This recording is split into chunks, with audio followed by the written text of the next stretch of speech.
ya. Kemarin kita sudah belajar tentang dasar hukum dari pasar modal dan juga wewenang dari Bapepam LK, fasilitator seperti Bursa Efek sama KSEI, ya, dan juga tugas-tugasnya. Hari ini kita akan belajar tentang pelaku pasar modal. Nah, pertanyaannya adalah itu. Nah, yang pertama adalah emiten. Nah, emiten adalah pihak atau perusahaan yang menawarkan efeknya kepada masyarakat investor atau pemodal melalui penawaran umum. Nah, ini pun untuk perusahaan publik yang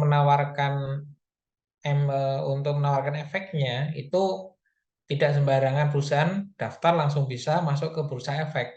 Tetapi merupakan perusahaan publik itu merupakan emiten atau perseorangan yang sahamnya telah dimiliki sekurang-kurangnya oleh 300 pemegang saham dan memiliki modal di setor sekurang-kurangnya adalah 3 miliar. Atau suatu jumlah pemegang saham dan aturan. Jadi minimal adalah itu.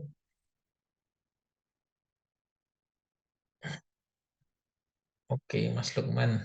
Siap. Oke, baik. Jadi perusahaan yang masuk di pasar modal ya, atau bursa efek itu adalah memang perusahaan-perusahaan yang laporan keuangannya pun bisa kita baca. Jadi perusahaan-perusahaan yang sudah eh, go public itu setiap pergerakannya itu bisa kita pelajari. Jadi banyak investor-investor itu yang memang ketika mau berinvestasi itu selalu mempelajari bagaimana laporan keuangannya, bagaimana arus kasnya, bagaimana tingkat keuntungannya dan lain sebagainya. Seperti itu. Terus pertanyaannya adalah bagaimana ketika satu perusahaan itu belum untung, dalam tanda kutip belum untung. Contohnya marketplace-marketplace saat ini yang seperti Shopee, Tokopedia, Bukalapak, itu pun belum memiliki keuntungan, ya, keuntungan yang signifikan tentunya. Tetapi dari mana? Nah, dari prospek perkembangan satu perusahaan. Nah, jadi kalau kita bicara tentang investasi, itu investasi bukan hanya melulu bukan dari untung di satu usaha tersebut, tetapi adalah bagaimana prospek perkembangan ke depan, bagaimana pengembangannya itu merupakan nilai, merupakan nilai yang akan terus naik. Kenaikan dari harga saham itu pun juga termasuk keuntungan bagi seorang investor. Nah, contohnya seperti Apple. Nah, Apple ini setelah ditinggal sama Steve Jobs itu lebih memikirkan investornya daripada pelanggannya. Nah, kalau dulu Apple itu kan memang jargonnya adalah mengutamakan kualitas handphonenya atau fiturnya. Ya. Ketika dulu dipegang oleh Steve Jobs. Nah, tetapi dengan berjalan seiringnya waktu itu akan mengorbankan investor. Ya.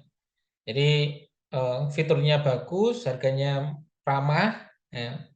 Maka investor pun keuntungan juga sedikit. Nah, sekarang pun dibalik, eh, iPhone tetap menjual barang-barang yang fiturnya dalam tanda kutip hampir sama, tapi dinaikkan marginnya. Ya, seperti itu. Itu pun juga strategi untuk memanjakan investor. Ya, seperti itu. Itu yang pertama. Yang kedua adalah pemodal. Ya, pemodal di pasar modal. Itu adalah perorangan, institusi, domestik ataupun asing. Ya, jadi setiap orang pun itu memiliki hak untuk menanamkan uangnya di pasar modal atau bursa efek. Ya, baik perorangan. Ya, perorangan di sini maksudnya bukan kita menginvestorkan hanya 1 atau 2 juta. Nah, kalau dalam satu saham kan nggak bisa. Maka perlu adanya institusi atau eh, pialang atau makelar yang akan mengumpulkan modal tersebut untuk dibelikan satu saham. Yang ketiga adalah perusahaan efek. Ya. Perantara yaitu perantara pedagang efek atau broker dealer, penjamin emisi efek, underwriter, dan manajer investasi atau investment manager, penasihat investasi. Nah, jadi eh, ilustrasinya seperti ini, teman-teman. Perusahaan itu membutuhkan tambahan modal untuk mengembangkan perusahaannya. Nah, di satu sisi ada investor yang ingin mendapatkan keuntungan dari investasinya. Nah, maka di tengah-tengah itu ada yang namanya perusahaan efek, di mana untuk menjembatani antara pemodal dan pemilik bisnis atau perusahaan itu sama-sama untung. Bagaimana agar sama-sama untung? Maka di tengah-tengahnya ada broker, ada pialang, ada underwriter, ada manajemen investasi, dan juga penasihat investasi. Seperti itu.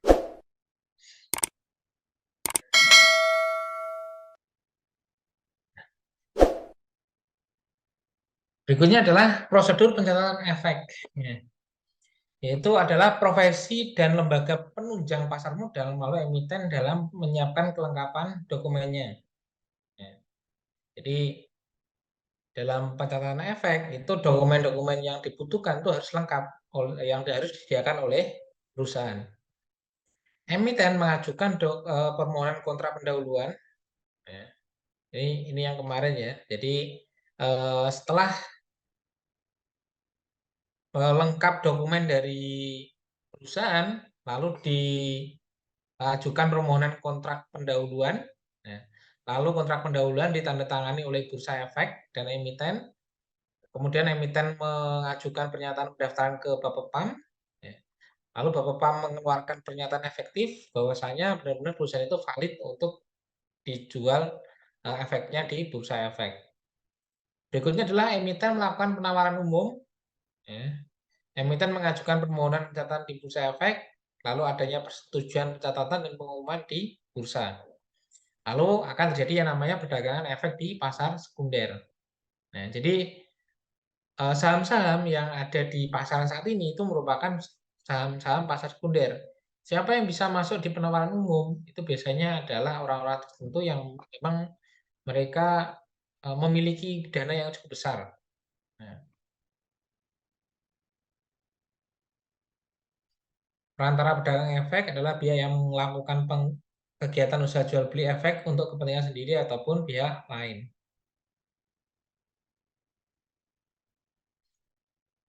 Kewajiban perantara pedagang efek itu adalah mendahulukan kepentingan nasabah.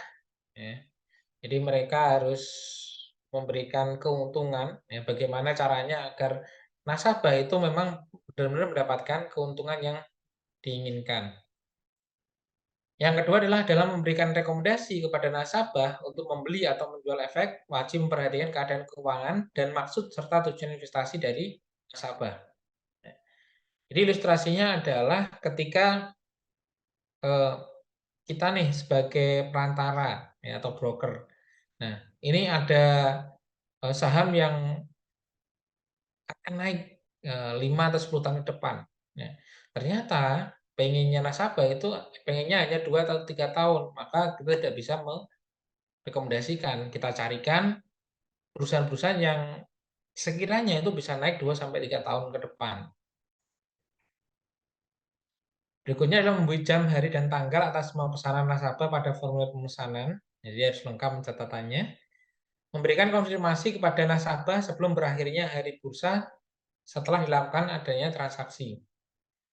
Menerbitkan tanda terima, menyelesaikan amalan jual beli, menyediakan data dan informasi, membantu mengelola dana, dan juga memberikan saran kepada para pemodal. Jadi intinya tetap pemodal itu adalah orang yang memang berkuasa atas uangnya sendiri. Ya. Tetapi eh, pedagang atau perantara ini bisa memberikan saran apakah mau diambil atau tidak.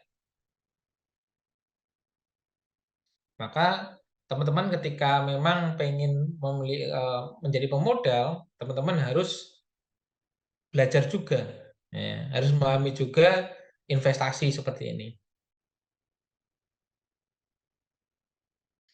Nah, Berikutnya adalah penjamin emisi efek, yaitu pihak yang membuat kontrak emiten untuk melakukan penawaran umum bagi kepentingan emiten dengan atau tanpa kewajiban untuk membeli sisa efek yang tidak dijual. Ya. Jadi penjamin emisi efek ini adalah memang memberikan kenyamanan kepada nasabah. Kenapa? Karena memang mana yang diprioritaskan mereka pilih. Kewajibannya adalah mematuhi semua ketentuan dalam kontrak penjaminan emisi. Ya, memastikan bahwasanya di dalam proses jual beli efeknya itu berjalan dengan baik. Yang kedua adalah mengungkapkan dalam prospektus adanya hubungan afiliasi atau hubungan lain yang bersifat material antara perusahaan efek dan emiten.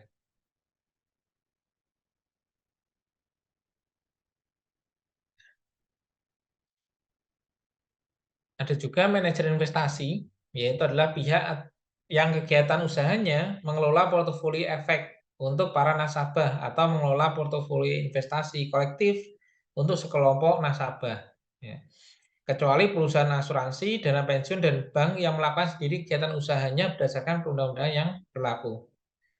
Tugas dari manajer investasi itu adalah yang pertama mengadakan riset, yang kedua adalah menganalisa kelayakan investasi, yang ketiga adalah mengelola dana portofolio. Ya. Nah, bedanya broker dengan manajer investasi itu apa? Bedanya adalah ketika broker itu ada uang mereka belikan. Ya. Kalau di manajer investasi itu adalah mereka benar-benar dipasrahi oleh investor agar mengelola uangnya. Ya. Tetapi tugasnya lebih lebih banyak, yaitu adalah mengadakan riset. Ya. Jadi mana nih perusahaan yang memang akan mengalami keuntungan dalam waktu dekat, mana perusahaan yang akan mengalami dalam waktu 5 atau 10 tahun ke depan. Yang kedua adalah menganalisa kelayakan investasi. Ya, bagaimana apakah apakah perusahaan itu akan untung ya, lebih besar daripada inflasi ya, dan lain sebagainya.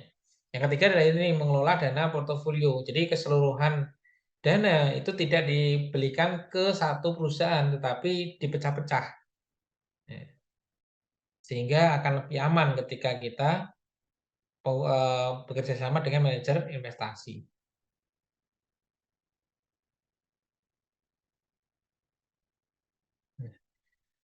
Berikutnya adalah lembaga penunjang pasar modal. Ya. Ada yang namanya Biro Administrasi Efek, ya, BAE. Ya. Ada juga kustodian, wali amanat, dan juga pemeringkat efek. Ya. Yang pertama adalah Biro Administrasi Efek, yaitu adalah pihak yang berdasarkan kontrak dengan emiten melaksanakan pencatatan pemilikan efek dan pembagian hak yang berkaitan dengan efek. Ya. Yaitu tugasnya adalah untuk mendaftarkan dan mengadministrasikan saham yang pemodal beli menjadi atas nama modal tersebut. Ya, diperlukan biaya sesuai dengan yang ditetapkan oleh BAI. Ya.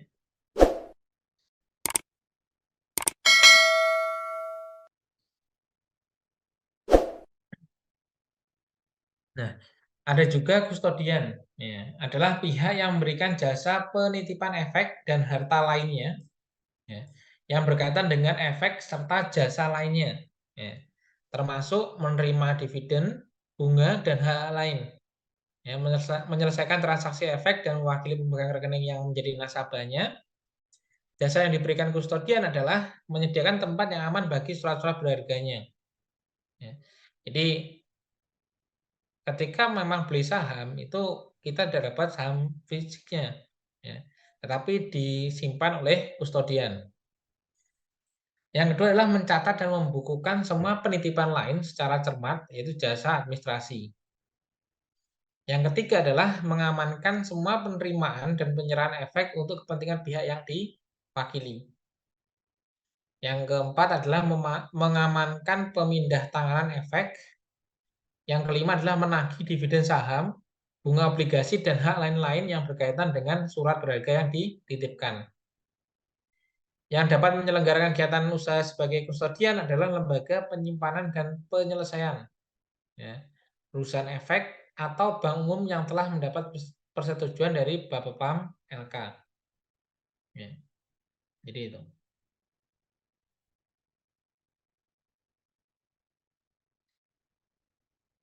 Berikutnya adalah wali amanat. Ya, ini adalah pihak yang mewakili kepentingan pemegang efek yang bersifat utang. Kegiatan usaha sebagai wali amanat dapat dilakukan oleh bank umum dan pihak lain yang ditetapkan dengan peraturan pemerintah. Wali amanat ini wajib terdaftar dahulu di Bapepam LK. Persyaratan dan tata cara pendaftaran wali amanat diatur lebih lanjut dengan peraturan pemerintah. Jadi ini biasanya digunakan untuk obligasi.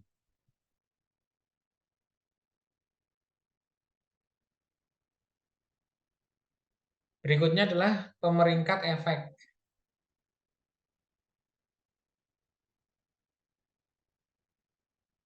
Ya. Adalah pemeringkat efek adalah pihak yang memiliki kegiatan pemeringkatan. Ya. Pemeringkat yaitu menilai kemampuan membayar kembali surat hutang. Ya. Jasa informasi yaitu menerbitkan informasi mengenai perusahaan di pasar modal. Jadi pemeringkat efek ini bertujuan untuk kita mengetahui, ya, seberapa layak perusahaan itu bisa kita investasikan.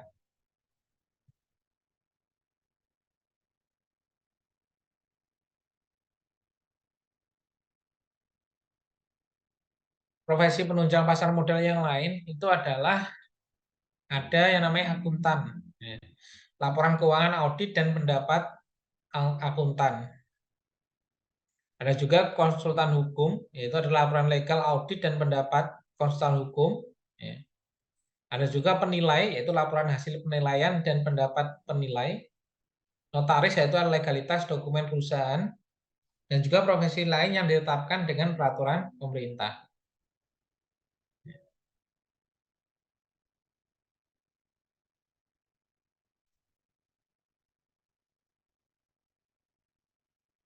Nah, jadi ini adalah gambaran dari pelaksanaan perdagangan di bursa. Nah, yang pertama adalah nasabah beli. Nah, nasabah beli lalu masuk ke anggota bursa. Ya. Anggota bursa ini masuk ke buy dulu, melihat apakah ini sesuai atau tidak. Lalu mereka transfer dana, ya kan? Lalu lakukan masuk ke KPSI, KPEI, KSEI, sistem penjaminan dan penyelenggaraan transaksi, ya, masuk ke situ semua. Lalu trader melakukan order atau entry data, lalu sistem perdagangan bursa atau CATS. Sama hanya ketika nasabah jual, ya, masuk ke anggota bursa, ya, bisa melalui trader, ya, atau langsung ke transfer efek, lalu masuk ke KPEI ataupun KSEI. Ya. Jadi arahnya adalah hmm,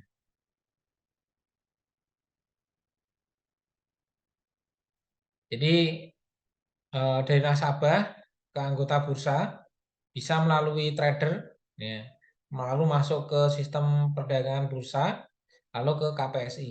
Ya. Jadi ini untuk trader ini sebagai jembatan kita untuk bisa memberikan atau membeli atau menjual saham tersebut. Nah, ketika mau beli, kita konsultasi dengan BAI. Nah, layak atau tidak. Lalu kita transfer dana langsung ke KPSI. Atau kita langsung ke trader. Sama halnya seperti ketika jual, nah, kita berhubungan dengan anggota bursa, nah, kita bisa langsung ke trader, ya, urusan dengan trader. lalu sistem perdagangan bursa, atau kita bisa langsung ke transfer efek. Sini. Ya.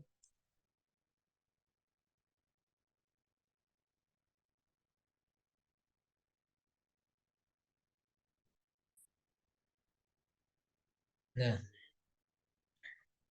dari tadi kita bicara tentang efek. Efek itu apa sih sebenarnya? Nah, efek adalah surat berharga, yaitu adalah surat pengakuan utang, surat berharga komersial, saham, obligasi, tanda bukti utang, unit penyertaan kontrak investasi kolektif, kontrak berjangka atas efek, dan setiap derivatif dari efek.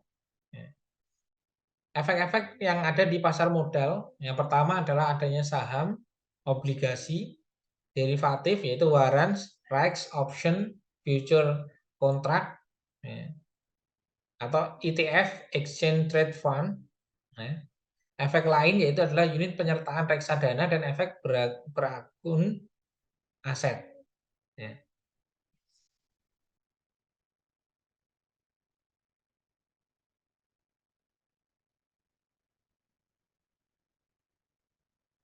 Berikutnya adalah saham. Ya. Saham dapat didefinisikan sebagai tanda penyertaan modal seseorang atau pihak atau badan usaha dalam suatu perusahaan atau perseorangan terbatas. Ya. Dengan menyertakan modal tersebut, maka pihak tersebut memiliki klaim atas pendapatan perusahaan. Ya. Klaim atas aset perusahaan dan berhak hadir dalam rapat umum pemegang saham. Ya. Jadi ketika kita membeli satu saham, itu kita sudah memiliki eh, pengakuan bahwasanya kita adalah pemilik perusahaan tersebut. Ya. Dan kita bisa klaim atas aset perusahaan. Nah, ketika perusahaan itu mengalami kolaps, kita bisa ngeklaim asetnya. Kita pun sudah berhak hadir dalam rapat umum pemegang saham. Tetapi kembali lagi, ketika dalam RUPS persentase kepemilikan kita kecil, kita pun juga kurang diperhatikan. Kalau persentase kita lebih besar, itu bisa dipertimbangkan.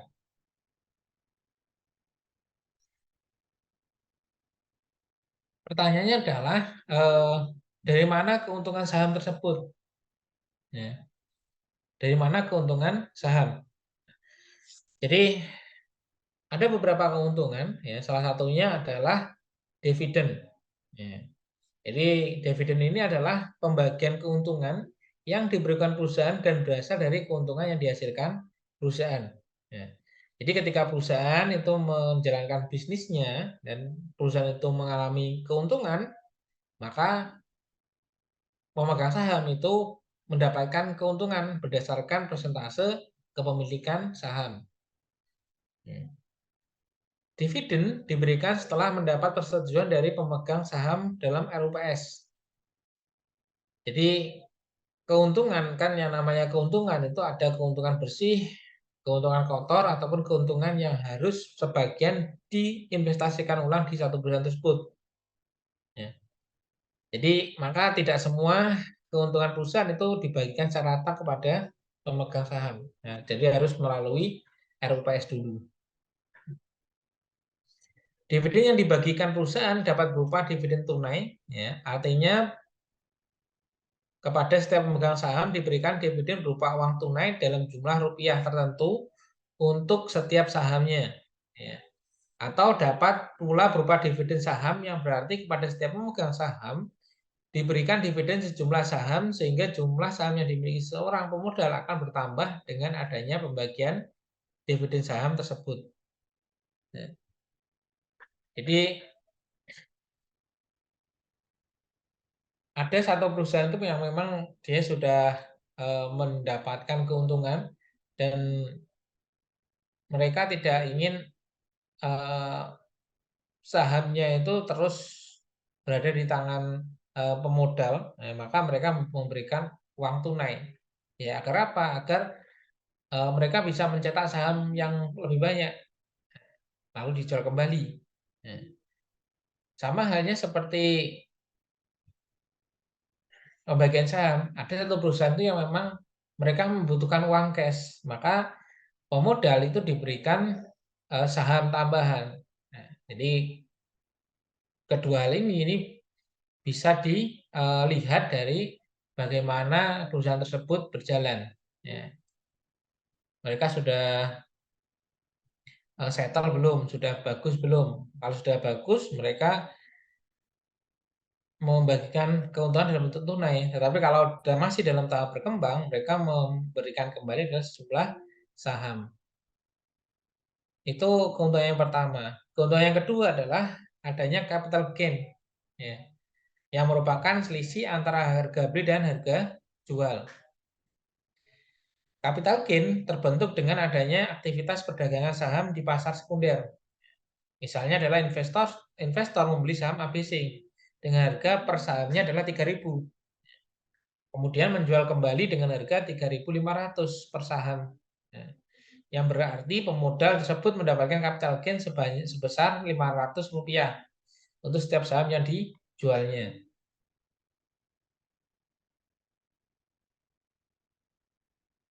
Nah, jadi ini pun bisa dilakukan. Nah, di dalam perusahaan besar itu pun juga sangat lazim sekali adanya capital gain. Jadi kita beli pas harganya di bawah, kita jual di pas harganya naik. Kalau kita beli lagi pada saat pasar turun, nah, seperti itu pun bisa. Nah, selain keuntungan, tentunya akan ada yang namanya resiko saham. Ya.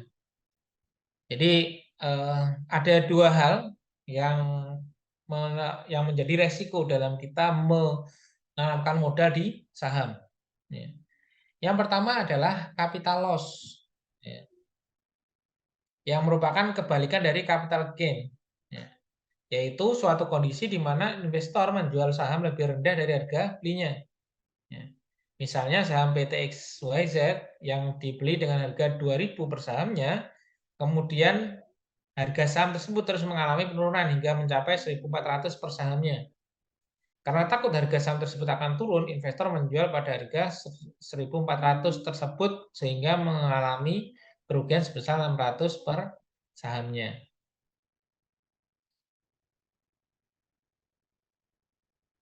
Nah, kalau capital gain itu kan jual beli mereka untung, capital loss itu jual beli mereka rugi. Ada juga yang namanya resiko likuidasi.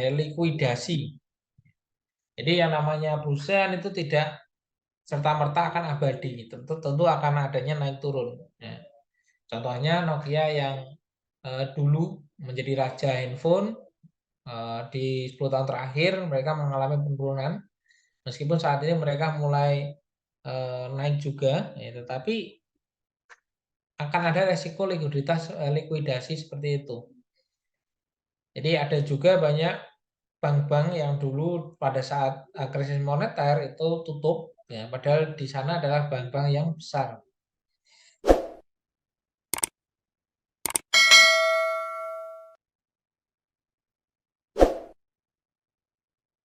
Jadi likuidasi itu adalah perusahaan yang sahamnya dimiliki, ya, dinyatakan bangkrut, perusahaan yang sahamnya dimiliki dinyatakan bangkrut oleh pengadilan atau perusahaan tersebut dibubarkan. Ya.